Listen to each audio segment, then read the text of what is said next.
I now invite the Special Rapporteur on the situation of human rights in the Palestinian territories occupied since 1967 to make an introductory statement. Ms. Albanese, you have the floor. Chair, Excellencies, distinguished delegates, ladies and gentlemen. On day 751 of the genocide in Gaza, I begin by honoring the victims and survivors of all genocides, past and present, including the Native Americans, particularly the Lenape people, the original stewards of the land on which the UN headquarters now stands. People of conscience long for the day when the country built on the genocides of countless indigenous nations in what is now called the United States will atone for its past and embrace a multilateralism grounded in equality and mutual respect. I deeply regret not being able to present this report in person due to unlawful and spiteful sanctions imposed on me for fulfilling my UN mandate.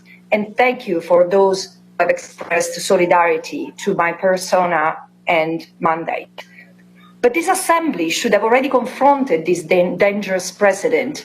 These measures constitute an assault on the UN itself, its independence, its integrity, its very soul. If left unchallenged, these sanctions will drive yet another nail into the coffin of the multilateral system. And yet, there is profound symbolism in the place from which I speak, South Africa, whose legacy reminds the world that freedom is indivisible. The chains on one are the chains on all. And as we gather, Gaza remains strangled, starved, shattered. Hundreds of thousands have been killed or injured. Thousands are missing, buried under the rubble, or disappeared into Israeli dungeons.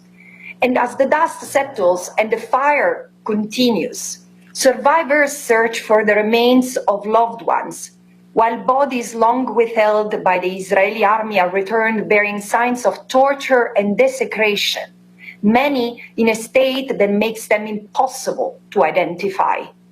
In the West Bank, settler colonial expansion intensifies, Israeli forces raid, arrest and kill, while violent settlers burn villages, uproot trees, seize more land, pogrom after pogrom. My report makes it clear. These horrors are neither sudden or accidental. They are the culmination of decades of moral and political failure within a resilient colonial world order sustained by a global system of complicity. Through unlawful actions and deliberate omissions, too many states have harmed, funded and shielded Israel's militarized apartheid, allowing its settler colonial enterprise to metastasize into genocide, the ultimate crime against the indigenous people of Palestine. And how did it happen? First, diplomacy. Diplomatic fora meant to preserve peace have been used to justify and advance this genocide, dehumanizing the Palestinians, legitimize Israel's false claim to be acting in self-defense or vetoing ceasefires. Those who have dared to oppose it by using, for example, the international justice system like South Africa, Palestine, Nicaragua, or Norway before the International Court of Justice, or those who have engaged with International Criminal Court have come under heavy pressure. Second, military ties. Weapons, intelligence, and joint trainings have fed the genocidal machinery. The United States alone accounts for 2/3 of Israel's weapon imports. Dozens of other countries, though, continue trading arms and surveillance devices that have been field tested on the Palestinians. Decision makers have thereby exposed themselves to possible accountability before both national and international courts.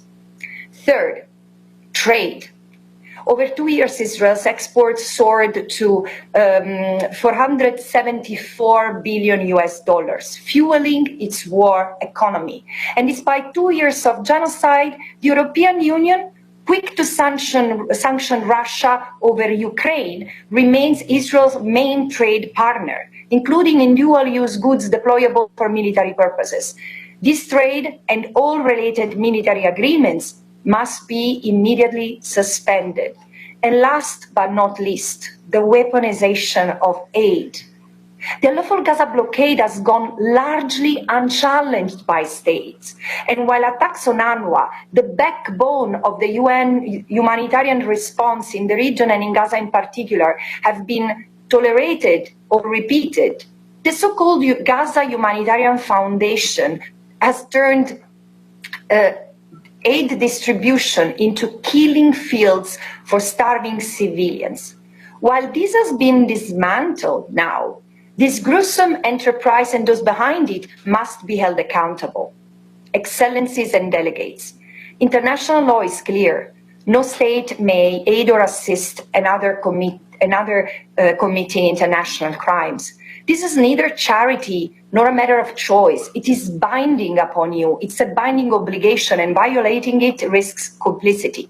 Therefore, states must secure a permanent ceasefire in Gaza, in ensuring full Israel's withdrawal from all occupied Palestinian territory and the dismantlement of the settlements. Second, suspend all military, trade and diplomatic ties with Israel until it ends and remedies its genocide, unlawful occupation and apartheid.